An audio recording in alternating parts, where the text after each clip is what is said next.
જમ્મુ કાશ્મીરના ભદ્રવાહમાં મુશળધાર વરસાદ બાદ ચારે બાજુ જળબંબાકારની સ્થિતિ। થોડી કલાકના જ વરસાદે ચારે બાજુ પાણી કરી નાખ્યું। અચાનક પૂર જેવી સ્થિતિ સર્જાઈ। રસ્તા ઉપર પાણીનો પ્રવાહ એટલો ઝડપી વહેવા લાગ્યો કે વાહનો તણાવા લાગ્યા। ભારે વરસાદને કારણે આખા શહેરમાં જળબંબાકારની સ્થિતિ સર્જાઈ છે। રસ્તા ઉપર વહેતું પાણી ઘરો અને બજારોની દુકાનમાં ઘૂસી ગયા, જેનાથી સ્થાનિક રહીશો અને વેપારીઓને ભારે નુકસાનીનો સામનો કરવો પડી રહ્યો છે। પાણીના આ રૌદ્ર સ્વરૂપને જોતા પ્રશાસને લોકોને ઘરમાં રહેવા અને સતર્ક રહેવા અપીલ કરી છે। જમ્મુ કાશ્મીરના ગાંદરબલ જિલ્લામાં વાદળ ફાટતા ભારે તબાહી મચી ગઈ। સોનમર્ગના રંગામોડ વિસ્તારમાં અચાનક વાદળ ફાટવાથી પહાડો પરથી કાટમાળ અને પાણીનો પ્રવાહ વહેતો થયો। આ કુદરતી આપત્તિ બાદ નજીકથી વહેતી નદીનું જળસ્તર ભયજનક સપાટી પર પહોંચી ગયું। અચાનક આવેલા પૂર અને ભૂસ્ખલનને કારણે સોનમર્ગને જોડતા મુખ્ય રસ્તાઓ સંપૂર્ણપણે બંધ થઈ ગયા। રંગામોડ પાસે કેટલાય ફૂટ સુધી કાદવ કીચડ જમા થઈ ગયો, જેનાથી વાહન વ્યવહારને અસર થઈ।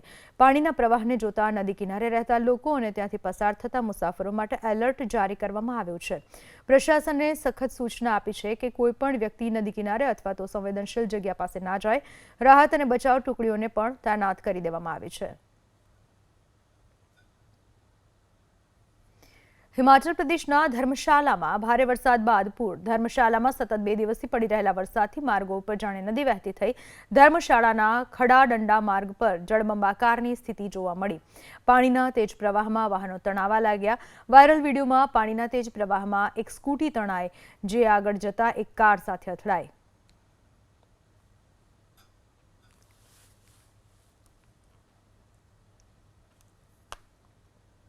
પાણીનો તેજ પ્રવાહ જોવા મળ્યો, જેમાં સ્કૂટી પણ તણાઈ અને આગળ જઈને એક કાર સાથે અથડાઈ અને કાર સાથે જ્યારે સ્કૂટી અથડાઈ ત્યારે ત્યાં એક ભૂવો પણ પડી ગયો।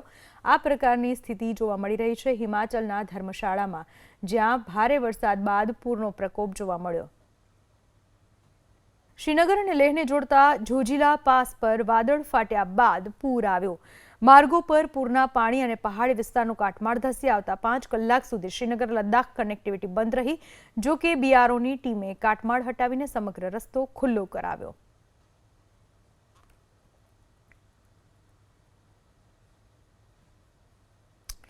જોજીલા પાસ પાસે વાદળ ફાટ્યું હોવાની ઘટના બની છે। શ્રીનગર અને લેહને જોડતો આ રસ્તો છે।